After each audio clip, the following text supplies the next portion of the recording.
নমস্কাৰ। নমস্কাৰ সৎ সাহেব। আপোনাৰ শুভ নামটো?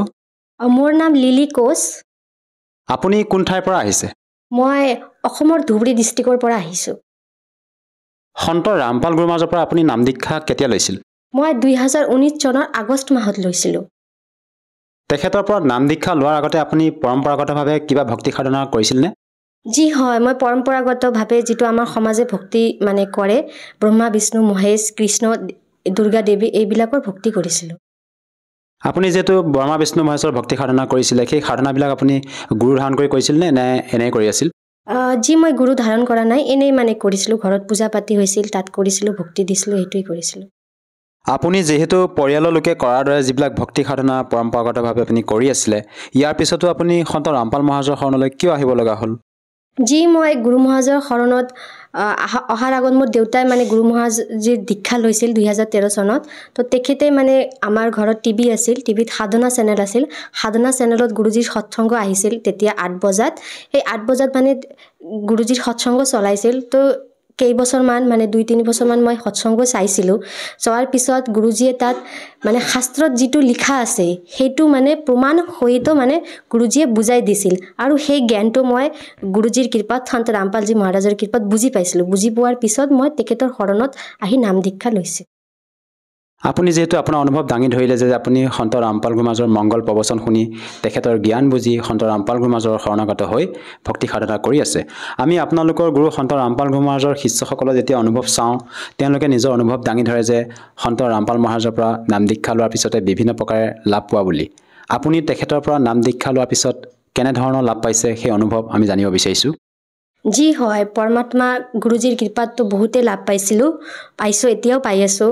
প্ৰথমটো হ'ল যে এই যে ভক্তি মাৰ্গ, সকলো সময়তে মোৰ মাজত এটা কুৱেশ্যন আহিছিল যে পৰমাত্মা যদি এজনেই হয়, তেনেহ'লে আজি আমাৰ সমাজত জাতি, তাৰপাছত হিন্দু ধৰ্ম, এই যে খ্ৰীষ্টান, এনেকৈ আমি কিয় মাৰপিট কৰোঁ? তাৰপিছত কোনোবাই কয় শিৱ ডাঙৰ, কোনোবাই কয় ব্ৰহ্মা ডাঙৰ, কোনোবাই কয় বিষ্ণু, যিয়ে যাৰ ভক্ত তেখেত সেই ভগৱানকে ডাঙৰকৈ নিজৰ মাজতে হাই কাজিয়া কৰি থাকে। সেইটোতো ভক্তি নহয়। পৰমাত্মা যদি এজনেই হয়, তাহলে আমি কিয় বেলেগ ভাগত ভাগ হৈ আছোঁ?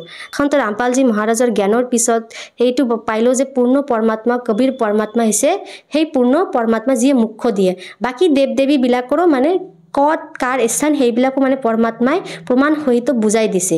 পৰমাত্মাৰ কৃপাত যে নিচা যিটো আছে, আজিকালি যুৱক যুৱতীয়ে নিচাত এনেকুৱা হৈ গৈছে, এই যে গুটকা, পাণ, বিড়ি, চিগাৰেট, মদ, মাংস এইবিলাক খাই থাকে। পৰমাত্মাৰ জ্ঞানত এইবিলাক মই নাই, আগতো খোৱা নাই, কিন্তু যিটো তামোল পাণ এইবিলাক যে ছোটো সৰু নিচা আছিল সেইটোও মোৰ দূৰ হৈ গৈছিল। মানসিক যিটো টেনশ্যন সেইটোও মোৰ এতিয়া নাই। পৰমাত্মাৰ কৃপাত মই এতিয়া LLB পঢ়ি আছোঁ। তো কেৰিয়াৰৰো মোৰ এইটো টেনশ্যন নাই, কাৰণ পৰমাত্মা যা কৰিব মংগলে কৰিব, নিজৰ কৰ্ম কৰিবই লাগিব।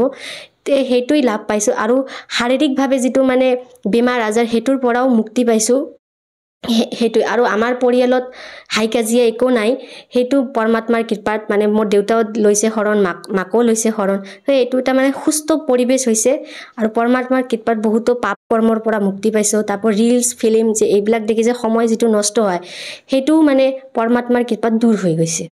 আৰু আপোনালোকৰ গুৰু যিহেতু সন্ত ৰামপাল গুৰু মহাৰাজে কবিৰদেৱক পৰমাত্মা বুলি আপোনালোকক ভক্তি সাধনা কৰিব দিয়ে, আমাৰ সমাজত প্ৰচলিত আমি পৰম্পৰাগত ভক্তি সাধনা হিচাপে আমি ব্ৰহ্মা বিষ্ণু মহেশকে অজৰ অমৰ বুলি ভক্তি সাধনা কৰি আহিছোঁ। তেনে ক্ষেত্ৰত আমি এই কথাষাৰ কেনেকৈ মানি ল'ম যে কবিৰ চাহেবেই পৰমাত্মা হয়? জি হয়, এইটো এটা কুৱেশ্যন। সকলোৱে ভাবে যে ব্ৰহ্মা বিষ্ণু শিৱ এইবিলাকেই প্ৰকৃত ভগৱান বুলি ভাবে। আৰু টিভি চিৰিয়েলতো এখেতসকলৰো আহে, এখেতসকলকে কি ভাবি লয় যে এখেতসকলে প্ৰধান। কিন্তু যেতিয়া আপোনালোকে যেতিয়া সৎসংগ চাব সন্ত ৰামপালজী মহাৰাজৰ, সেই শাস্ত্ৰতেই শ্ৰীমদ ভাগৱত গীতাই কওক, বেদে কওক, পুৰাণ কওক, বা বাইবেলে কওক, বা কুৰাণ হৰিফে কওক, এইবিলাক পবিত্ৰ গ্ৰন্থতে প্ৰমাণ আছে। যেনেকুৱা মই হিন্দু ধৰ্মৰ হওঁ, শ্ৰীমদ ভাগৱত গীতাৰ অধ্যায় 17 শ্লোক 23 ওম তৎ সৎ, এই যে 3 পুৰুষৰ বৰ্ণনা কৰা আছে। ওম কোন হয়? কাল ব্ৰহ্ম। তাৰপিছত তৎ কোন পুৰুষ হয়? পৰব্ৰহ্ম। আৰু সৎ সেই পূৰ্ণ ব্ৰহ্ম, সেই পূৰ্ণ ব্ৰহ্মই হৈছে কবিৰ পৰমাত্মা। সেই কবিৰ পৰমাত্মাৰ আন এটাই নাম হৈছে পূৰ্ণ ব্ৰহ্ম, পূৰ্ণ পৰমাত্মা। তো সেইকাৰণে মই বিশ্বাস কৰিছোঁ যে কবিৰদেৱে হৈছে পূৰ্ণ পৰমাত্মা।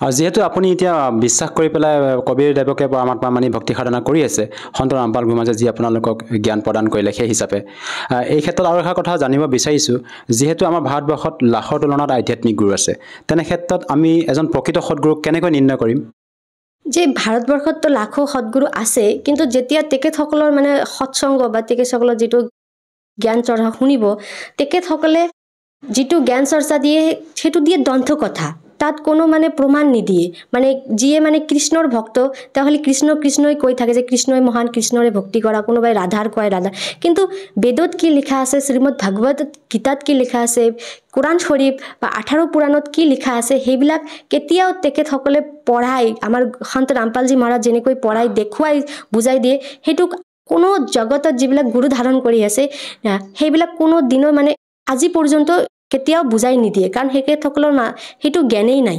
সেইকাৰণে মই কম যে সন্ত ৰামপালজী মহাৰাজ হৈছে প্ৰকৃত গুৰু কাৰণ তেখেতসকলে যিটো মানে আছে সঁচা কিতাপত বৰ্ণনা দিয়া আছে গ্ৰন্থত আমাৰ ধৰ্ম সেইটোৱে কৈ দিয়ে বাকি ধৰ্মগুৰুবিলাক কেতিয়াও মানে ক'ব নোৱাৰিব যে ওম তৎ সতৰ মেইন মিনিংটো কি আৰু এটা কথা জানিব বিচাৰিছোঁ বহুতে কয় যে ভক্তি আচলতে বৃদ্ধ বয়সতে কৰিব লাগে ভক্তি কৰাৰ কিবা সময়সীমা আছে নেকি আপুনি কি ক'ব বিচাৰে যি মই এইটো এটা সঁচা ঘটনা আধাৰিত কম মোৰ এটা ফ্ৰেণ্ড আছিল তেওঁৰ লগত মই মানে জ্ঞান চৰ্চা কৰিছিলোঁ তেওঁ মোক বহুত বাৰ কৈছিল যে এই ভক্তি কৰা এতিয়া সময় নাই এতিয়া এনজয় কৰা কলেজ লাইফ এইবিলাক কি কৰি আছা নাচা গান কৰা পিকনিকত যোৱা কিন্তু তেওঁ কৈছিল যে ভক্তি কৰা তেওঁ কৈছিল যে এতিয়া নহয় বিয়া কৰিম তাৰপিছত মানে বুঢ়া হ'ম যেতিয়া ফ্ৰী হ'ম তেতিয়া ভক্তি কৰিম আৰু এটা মানে 2022 চনত এটা মানে দুৰ্ঘটনাত মোৰ ফ্ৰেণ্ডৰ মৃত্যু হৈ গ'ল তো মই ভাবোঁ যে ভক্তিৰ কোনো সময়সীমা নাই আৰু জীৱনটো যদি মানুহ ভালকৈ বাছি থাকিব যায় ভক্তি হৈছে প্ৰধান মাৰ্গ কাৰণ ভক্তিৰ জৰিয়তে আমি এটা সুস্থ জীৱনো যাপন কৰিব পাৰিম এটা সুস্থ নিজৰ এটা মানে চাৰিত্ৰিক গঠন কৰিব পাৰিম আৰু সেই সুস্থ নিজে এজন যদি সুস্থ মানুহ হয় আৰু আমাৰ চিন্তা ধাৰণা যদি ভাল হয় তেনেহলে আমি এখন ভাল সমাজ গঢ়িব পাৰিম আজি আমাৰ সমাজখনত মদ মাংস নিচাযুক্ত বস্তু মানে কম টকাত পোৱা যায় আৰু যুৱকবিলাকে এই পথতে চলি গৈছে আৰু সমাজখনৰ এটা বেয়া কুৰীতিৰ দিশত চলি গৈছে তো মই ভাবোঁ যে ভক্তি কৰিলে সৎ জ্ঞান আহিব আৰু সৎ জ্ঞানৰ জৰিয়তে আমি ভাল কৰি বাচি থাকিব পাৰিম আৰু মানৱ জীৱনৰ যিটো মেইন কৰ্ম যিটো শ্ৰীমদ ভাগৱত গীতাতে কৈছে যে মানৱ জীৱনৰ মেইন কৰ্ম আত্মকল্যাণ আমাৰ আত্মাৰ কল্যাণ কৰিব লাগে আধ্যাত্মিক দিশত আমি সেইটোও কল্যাণ কৰিব পাৰিম দুয়োফালে আমাৰ লাভেই লাভ এতিয়া আপোনাৰ পৰা সেই অনুভৱ জানিব বিচাৰিছোঁ এখন সুস্থ সমাজ গঢ়িবলৈ আপোনালোকৰ গুৰু সন্ত ৰামপাল গুৰুমাজে কেনেধৰণৰ অৱদান আগবঢ়াইছে যি মই কম যে সন্ত ৰামপালজী মহাৰাজে সমাজত যি কুৰীতি প্ৰথা চলিছে একতো দহেজ লোৱা যিটো বিবাহ আজিকালি সমাজখনত এনে হৈছে মানে বিবাহ মানে মানুহক দেখুৱাই যে মোৰ কিমান টকা পইচা আছে